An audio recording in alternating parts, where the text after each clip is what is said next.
Hello everyone, Starshinovi here. This is me probably reviewing what's considered one of the best Star Wars stories ever made, and considered one of the best Star Wars comics in the Dark Horse era. That is The Last Stand on Jabiim. Now, why am I reviewing the whole thing plus its follow-up? Reason. Because both stories are essentially connected, and the follow-up essentially it might as well be part of the same arc. It's a follow-up essentially, so I'm going to talk about both. The Last Stand on Jabiim essentially is a 44-day battle that just goes wrong. Nothing goes right in this battle. Towards the beginning of the battle, Obi-Wan disappears. Same thing with Alpha, the clone trooper. And one by one, the Padawans and whatever Jedi that are with them die. Essentially, everyone essentially dies. Except Anakin, of course. He can't die because he becomes Darth Vader. Now, this is perhaps one of the, if not the most brutal battle that's ever been put in a page of a comic in terms of Star Wars battles. Things were just intense for this. This is the kind of stuff you wouldn't really see now with current Star Wars. Things are kind of watered down by comparison. Things are just crazy. And this is one of the battles that kind of show just how gray the Clone Wars is in terms of its the area. Like, is the Jedi really in the right, or is it the Separatists are in the right? There's people that are fighting against the Republic because they feel the Republic has failed them. And in this story, that is the case. The battle just goes wrong in every single way. Every single Jedi dies. The reason I'm giving away spoilers because that's essentially what the Battle of Jabiim is. It's a last stand with every Jedi and Padawan, with the exception of Anakin, of course, and along with any troops that were left behind, die. All of them.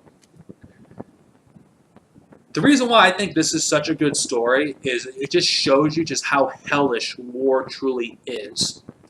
Because most Star Wars, stories weren't really this intense in terms of the battles compared to the New Jedi Order series. Well, at the time that the multimedia project was running, this was essentially the prequels era's equivalent of the New Jedi Order. Because, battles in the New Jedi Order weren't this intense. But the difference between those and this is those battles were, you had to imagine them. These, they were drawn, and you could read them, and with comic book panels. Now, and this is probably my favorite battle in the Clone Wars, considered as how intense it is. It doesn't sugarcoat just how, intense, this battle is, and how this essentially shapes Anakin Skywalker into becoming Darth Vader, if you follow the expanded universe. This battle is mentioned, quite a bit in future, novels, such as, Jedi Trial, the Revenge of the Sith novelization, and a few others. This battle is pretty significant, honestly. And the end of it, when Anakin force chokes one of the rebel leaders, is a powerful moment, honestly. It's like things just get that insane. Now, I'm just going to show you some of the artwork because, well, the art's really good for this. Now, in this comic, there is no good guys or bad guys. Both of them are, it's a gray area because there's heroes on both sides.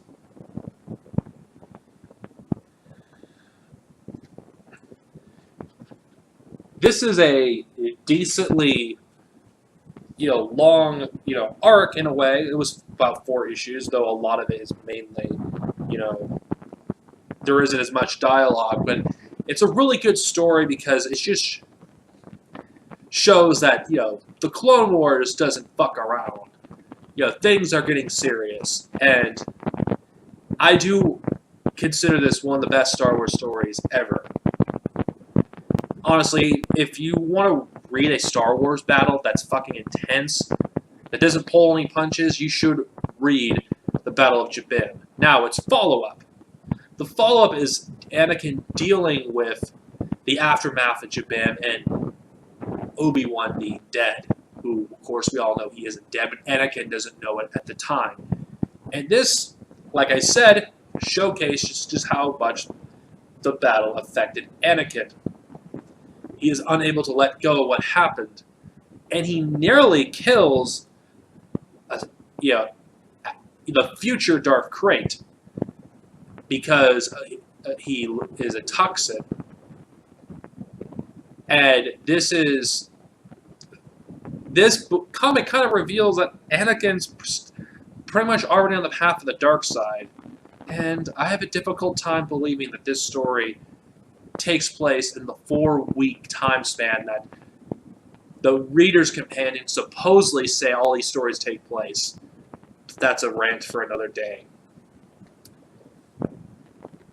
I don't consider the second story as good as the Battle of Jabiim, but I do think it's a good, follow-up and foreshadows what's going to happen, I think, later in the timeline with Darth Krayt and Anakin Skywalker. It's kind of amazing just how similar those characters are in certain ways. Then again, that's a topic for another video. The Battle of Jabiim gets a classic rating. It's amazing. I loved it. One of the best Star Wars stories ever. And one of the best, it probably replaced Jango Fett Seasons as my favorite Star Wars comic. This is Darcenovia, over and out. May the Force be with you. Next time, we'll return to another issue of Star Wars Republic, which involves the death of Valorum. Later.